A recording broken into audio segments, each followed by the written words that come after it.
Hi mga kabasketball, Heprem TV nagbabalik, welcome po sa aking YouTube channel, Maestro mag-intro ka na.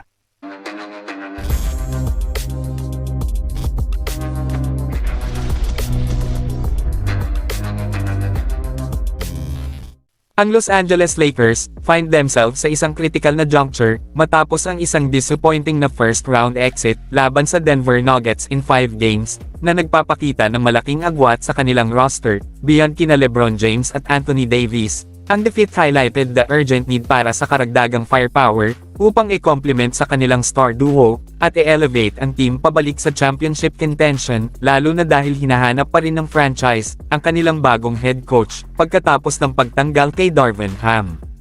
Sa isang win-now mentality, dapat maging handa ang Lakers na ituloy ang mga blockbuster trade na ginagamit ang mga asset gaya ni D'Angelo Russell sa sign-and-trade scenario, ang promising talents tulad ni Austin Reeves at Rui Hachimura kasama ang future first-round picks. Nangunguna sa kanilang mga ambisyon si Donovan Mitchell na nakakuha ng atensyon ng mga mahilig sa basketball worldwide sa mga postseason performances para sa Cleveland Cavaliers.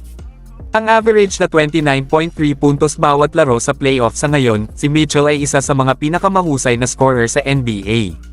While praying him away, mula sa Cleveland may prove challenging, ang pangakit na bumuo ng Big Three, kasama sina James at Davis, ay maaaring makaakit kay Mitchell na tisik greener pastures, lalo na kung ang playoff run ng Cleveland ay magtatapo sa ikalawang round laban sa Boston Celtics. Kung mabibigo ang pagkuha kay Mitchell, ang Lakers ay nagtataglay ng mga mapagpipiliang alternatives, in DeJounte Murray at Zach LaVine, na parehong nag-aalok ng dynamic na scoring prowess at defensive tenacity.